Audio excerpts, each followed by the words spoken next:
Ramadan, khususnya saat kita masuk ke tanggal 17, sebagian ulama memberikan penjelas bahwa ini diantara momentum awal diturunkannya Al-Quran dari Lauh Mahfuz ke langit dunia.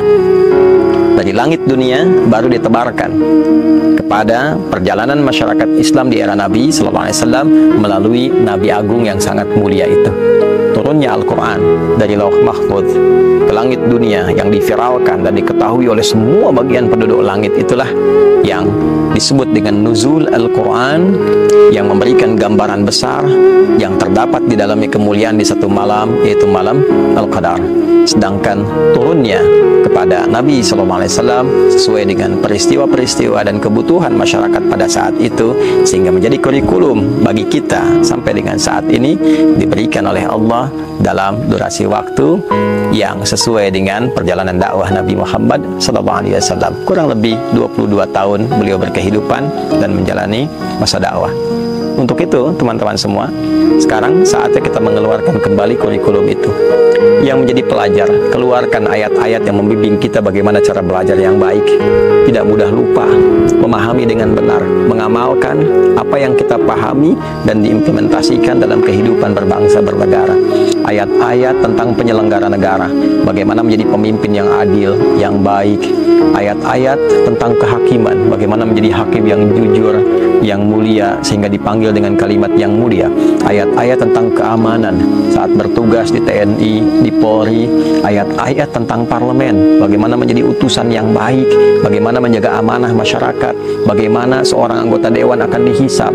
Ayat-ayat tentang bisnis, bagaimana berbisnis yang benar, yang tidak merugikan, tidak memonopoli, mensejahterakan, membangun kemakmuran untuk sesama. Ayat-ayat tentang kerakyatan, bagaimana menjadi rakyat yang baik, bagaimana menjadi rakyat yang kompak, bagaimana menjadi rakyat yang akur, yang bersatu, terjauh dari perpecahan. Ayat-ayat yang membimbing para ustadz, para agamawan untuk menjadi pencerah, menghindari diri dari berbagai tipu daya tarikan dunia, bukan menjual diri, menjual ayat-ayat demi kepentingan-kepentingan materi. Semua tuntunan itu mengantarkan kita pada kesejahteraan dan kemakmuran bersama. Itulah Al-Quran. Ini rumus untuk orang tua. Kalau ingin dimudahkan rezekinya di keluarga, untuk orang tua, bapaknya, ibunya, kakeknya, neneknya, bahkan saudaranya, maka siapkan satu di antara anaknya supaya dekat dengan Allah. Jadikan ahli sholat, jadikan ahli Quran. Ada ayat yang tegas menyampaikan, nahnu narzuquhum wa iyyakum. Ada rizki yang aku titipkan lewat anak untuk kedua orang tuanya. Apa investasinya? Dekatkan anak dengan Allah. Dekatkan anak dengan Allah. Di antara contohnya Maryam oleh Imran dan Hannah. Imran itu bukan nabi, orang saleh. Hannah istrinya salihah. Dua-duanya menyiapkan Maryam anaknya. Bukan rasul, bukan nabi, perempuan salihah terhormat. Disiapkan tempat ibadahnya, dibikinkan mihrab, tidak boleh ada yang ganggu.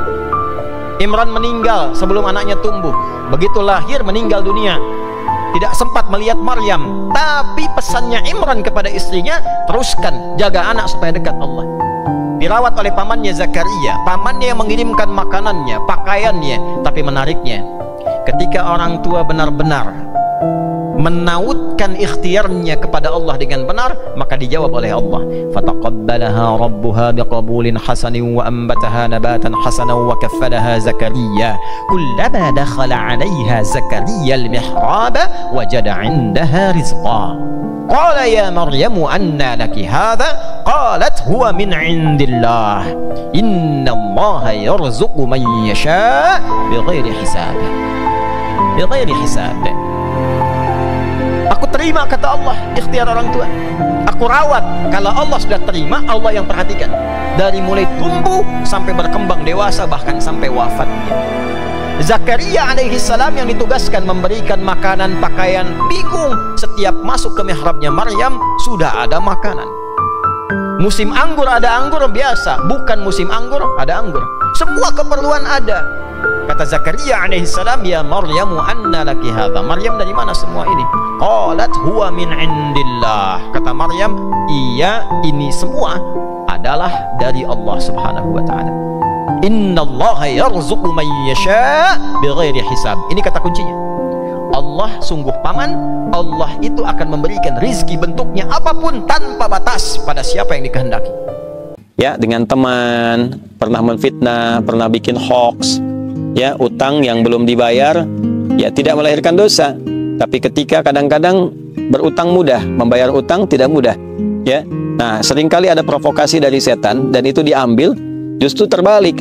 Alih-alih memberikan kemudahan kepada pemberi utang untuk membayar walau dengan mencicil, nah ini kadang-kadang muncul setan memprovokasi, malah membicarakan pemberi utang sendiri, atau menyebarkan kekurangannya, atau bahkan bersikap hal yang tidak baik.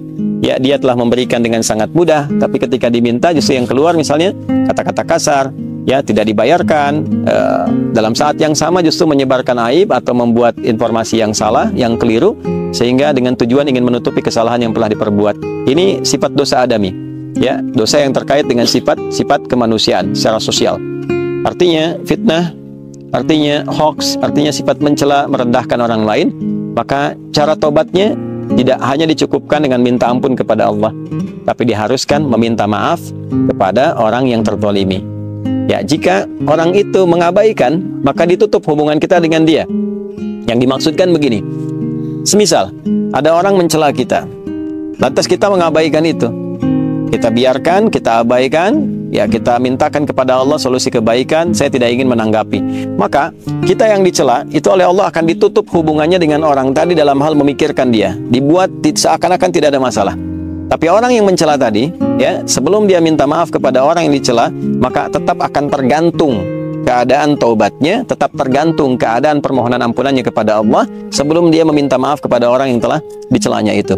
Nah, karena itu di bulan Ramadan, bulan baik, bulan permohonan ampunan, bulan taubat, kita mesti memahami skema ini. Tidak cukup dengan kita mengatakan, ya Allah ampuni saya, pada bagian yang kedua ini lantas selesai. Hubungan dia dengan Allah selesai, tapi dengan orang itu belum selesai. Ya, bagaimana faktor belum selesainya?